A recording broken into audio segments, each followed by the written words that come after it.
മത്സരത്തിന് മുമ്പ് ഞാൻ ചെയ്ത വീഡിയോയിൽ പ്രധാനമായിട്ടും 5 കാര്യങ്ങൾ ഞാൻ പറഞ്ഞിരുന്നു. ഒന്നാമത്തത്, ഈ ഒരു മത്സരം ഒരു ഹൈ സ്കോറിംഗ് മാച്ച് ആയിരിക്കും എന്നത്. രണ്ട് ടീമും മാറി മാറി ഗോൾ അടിക്കുന്ന ഹൈ സ്കോറിംഗ് മാച്ച്. എതിരില്ലാത്ത 2 ഗോളുകൾക്ക് സ്പെയിൻ ജയിച്ചു. ഫ്രാൻസിന് ഗോളൊന്നും സ്കോർ ചെയ്യാൻ പറ്റിയില്ല. അങ്ങനെ ഒരു ഹൈ സ്കോറിംഗ് മാച്ച് അല്ല. ഓക്കെ.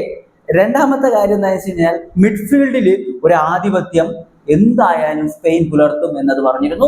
അത് നമുക്ക് കാണാൻ പറ്റി. എൻ്റർ മാച്ചിൽ ഒരു ഫ്രാൻസിന്റെ മിഡ്ഫീൽഡിന് മുകളിൽ ഒരു ആധിപത്യം സ്പെയിന് പുലർത്താൻ പറ്റിയിട്ടുണ്ട് എന്നതിൽ ഒരു സംശയം വേണ്ട. മൂന്നാമത്തെ കാര്യം, സ്പെയിന്റെ ഡിഫൻസ് അത് ലോകോത്തര നിലവാരമുള്ള ഡിഫൻസാണ്. ഈ വേൾഡ് കപ്പിലെ ബെസ്റ്റ് ഡിഫൻസാണ്. അവർ ഒരു ഗോളെ കൺസിഡർ ചെയ്തിട്ടുള്ളൂ. പക്ഷേ ഈ ഒരു മത്സരത്തിൽ ഫ്രാൻസ് എന്തായാലും ഗോൾ അടിക്കും. ഫ്രാൻസിന്റെ അറ്റാക്കിങ് അത്ര മികച്ചതായിരുന്നു എന്ന് ഞാൻ പറഞ്ഞിരുന്നു. ഒരു ഗോൾ പോലും അടിക്കാൻ പറ്റിയിട്ടില്ല, ഒരു ഗോൾ പോലും. ഇനി നാലാമത്തെ കാര്യം എന്താ വെച്ച് കഴിഞ്ഞാൽ, ഞാൻ പറഞ്ഞിരുന്നത് എന്താ വെച്ച് കഴിഞ്ഞാൽ, സ്പെയിൻ്റെ അറ്റാക്കിങ് കിടിലനാണ്. അവരുടെ ആ ഒരു ബോൾ പൊസിഷനൊക്കെ വെച്ചിട്ടുള്ള അറ്റാക്കിങ് കിടിലനാണ്. ഫ്രാൻസിനെതിരെ ഈ ഒരു വേൾഡ് കപ്പിൽ ഇതുവരെ കളിച്ച ഒരു ടീമും ഒരു അറ്റാക്കിംഗ് ഫുട്ബോൾ, ഒരു അറ്റാക്കിംഗ് ഗെയിം ഫ്രാൻസിനെതിരെ പുറത്തെടുത്തിട്ടില്ല. അപ്പോൾ സ്പെയിൻ എന്തായാലും അങ്ങനത്തെ ഒരു അറ്റാക്കിംഗ് ഗെയിം ആയിരിക്കും കളിക്കാൻ പോകുന്നത്. അതുകൊണ്ട് തന്നെ ഫ്രാൻസിന്റെ ഡിഫൻസ് പൊളിയും എന്നത് ഞാൻ പറഞ്ഞിരുന്നു. രണ്ടാമത്തെ ഗോൾ കണ്ടാൽ മതി, നിങ്ങൾക്കത് മനസ്സിലാക്കാൻ പറ്റും. അങ്ങനെ ആ കാര്യം എന്തായാലും നടന്നിട്ടുണ്ട്. ഫ്രാൻസിന്റെ ഡിഫൻസ് അത്ര മികച്ച ഡിഫൻസ് ഒന്നുമല്ല. അത് ആരും ടെസ്റ്റ് ചെയ്തില്ല. കാരണം ഫ്രാൻസിന്റെ അറ്റാക്കിങ്ങിനെ പേടിച്ചിട്ട് എല്ലാവരും ഒരു ഡിഫൻസീവ് ഗെയിമായിട്ട് വന്നപ്പോൾ സ്പെയിൻ എന്തായാലും ഡിഫൻസീവ് ഗെയിം കളിക്കത്തില്ലല്ലോ. അവരൊരു അറ്റാക്കിംഗ് ഫുട്ബോൾ കളിച്ചു, തീരുമാനമായി. അവരുടെ ആ ഒരു ഡിഫൻസ്, അവരുടെ മിഡ് എല്ലാം എക്സ്പോസായി. അതോടുകൂടി ഫ്രാൻസിന്റെ കാര്യത്തിൽ ഒരു തീരുമാനമായി.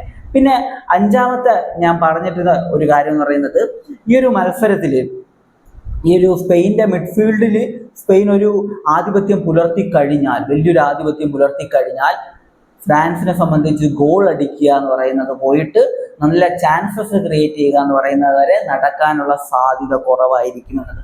അതിനുള്ള കാരണം എന്താണെന്ന് വെച്ച് കഴിഞ്ഞാൽ, നമ്മൾ നോക്കുമ്പോൾ ഈ ഒരു സ്പെയിൻ്റെ മിഡ്ഫീൽഡ്, രണ്ട് ടീമും ഒരേ ഫോർമേഷനാണ്, 4-2-3-1 ഫോർമേഷനാണ്.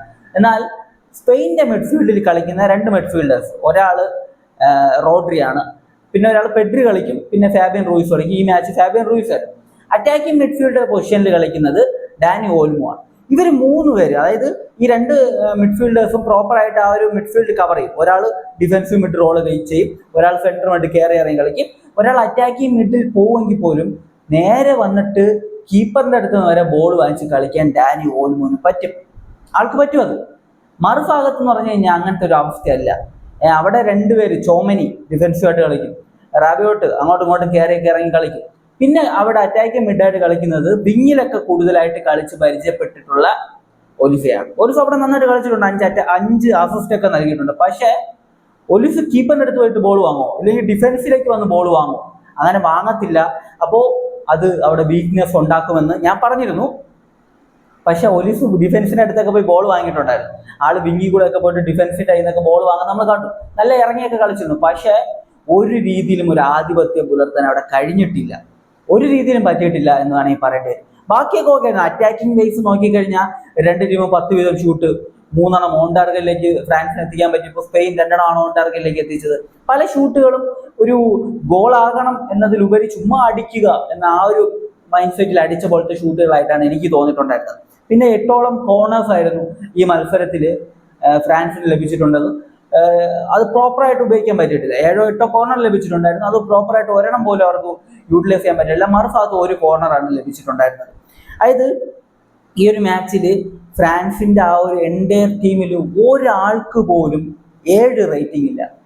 sofascore.com-ൽ 7 റേറ്റിംഗ് ഒരാൾക്ക് പോലും കിട്ടിയിട്ടില്ല. അത്രയും പുവർ പെർഫോമൻസ് ആണ് എല്ലാവരുടെ ഭാഗത്തും കണ്ടിട്ടുണ്ടായിരുന്നത്. എംബാപ്പയൊക്കെ പകുതി സമയം ഓഫ് സൈഡാണ്. ആൾക്ക് 3-4 തവണ ആൾ ഓഫ് സൈഡിലാകുന്ന നമ്മൾ കണ്ടു.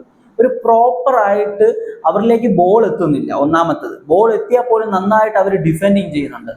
ഫ്രാൻസ് സത്യം പറഞ്ഞു കഴിഞ്ഞാൽ ഫ്രാൻസിന് ഒന്നും ചെയ്യാൻ പറ്റിയിട്ടില്ല. നമ്മൾ നോക്കും, ബോൾ പൊസിഷൻ നോക്കുമ്പോൾ 2 ടീമിനും ഒപ്പമാണ്. അതുപോലെ തന്നെ സ്കോർ 2-0 ആണ്. അതുപോലെ തന്നെ ഷൂട്ട് 10-10 ഉണ്ട്, കോർണേഴ്സ് വാങ്ങിയിട്ടുണ്ട്, എല്ലാം ചെയ്തിട്ടുണ്ട്. പക്ഷേ നമ്മൾ ആ ഗെയിം പ്രോപ്പറായിട്ട് കണ്ടവർക്ക് അറിയാൻ പറ്റും. ഗെയിമിൽ ഈ ഒരു മിഡ്ഫീൽഡ് മൊത്തത്തിൽ അവർ പിടിച്ചു കളഞ്ഞു. സ്പെയിൻ മിഡ്ഫീൽഡ് മൊത്തത്തിൽ പിടിച്ചു. നമ്മൾ കോമൺ ആയിട്ട് പലരും പറയുന്നൊരു കാര്യമാണ്, നിങ്ങൾക്ക് നല്ല അറ്റാക്കിങ് ഇല്ലെങ്കിലും നല്ല ഡിഫൻസ് ഇല്ലെങ്കിലും നല്ലൊരു മിഡ്ഫീൽഡ് ഉണ്ടെങ്കിൽ കളി ഈസി ആയിട്ട് സുഖമായിട്ട് നിങ്ങൾക്ക് ജയിക്കാൻ പറ്റും. ഏത് ഓപ്പോസിറ്റ് ടീമിനെതിരെയും ഒരു ആധിപത്യം പുലർത്താൻ പറ്റുമെന്നത് അത് തന്നെയാണ് ഈ മത്സരത്തിൽ നമുക്ക് കാണാൻ പറ്റുന്നുണ്ടായത്. കിടിലനായിട്ടുള്ളൊരു ആധിപത്യം സ്പെയിൻ്റെ ഭാഗത്ത് നമുക്ക് കാണാൻ പറ്റി. ബോൾ പൊസിഷൻ വലിയ വ്യത്യാസമൊന്നുമില്ല, 51, 50, 49% അങ്ങനെയാണ് രണ്ട് ടീമിനുള്ളത്. ഓൾമോസ്റ്റ് സിമിലർ ആണ്. അതുപോലെ തന്നെ 500ഓളം പാസസ് ആണ് ഈ ഒരു സ്പെയിൻ ചെയ്തത്, 470ഓളം പാസസ് ഫ്രാൻസും ചെയ്തിട്ടുണ്ടായിരുന്നു.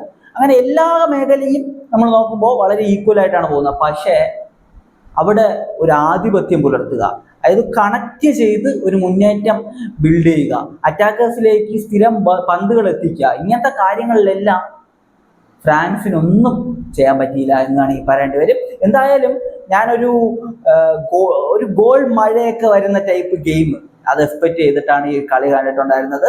പക്ഷെ അങ്ങനത്തെ ഒരു ഗെയിം നമുക്ക് കാണാൻ പറ്റിയില്ല എന്നതാണ് എടുത്തു പറയേണ്ട ഒരു സംഭവം എന്ന് പറയുന്നത്. എന്തായാലും നല്ലൊരു ഗെയിം, അതിലൊരു സംശയമില്ല. കിടിലൻ കളി, രണ്ട് ടീമും നന്നായിട്ട് കളിച്ചിട്ടുണ്ട്. സ്പെയിൻ അവരുടെ മിഡ്ഫീൽഡ് ആധിപത്യത്തിലൂടെ ഈ ഒരു മത്സരം കൊണ്ടുപോയിട്ടുണ്ട്. നല്ല ഗെയിം. എനിക്ക് തോന്നുന്നു സ്പെയിന് ഫൈനലിലും ഒരു കിടിലൻ പെർഫോമൻസ് നടത്താൻ പറ്റുമെന്ന് തന്നെയാണ് ഞാൻ പ്രതീക്ഷിക്കുന്നത്. അപ്പം നിങ്ങളുടെ അഭിപ്രായങ്ങൾ എന്ത് തന്നെയാണെങ്കിലും നിങ്ങൾ കമൻറ്റിൽ പറയുക. മറ്റൊരു വീഡിയോ ആയിട്ട് കാണുന്നതായിരിക്കും. ബൈ ബൈ വിത്ത് ഫൂട്ടേൽ.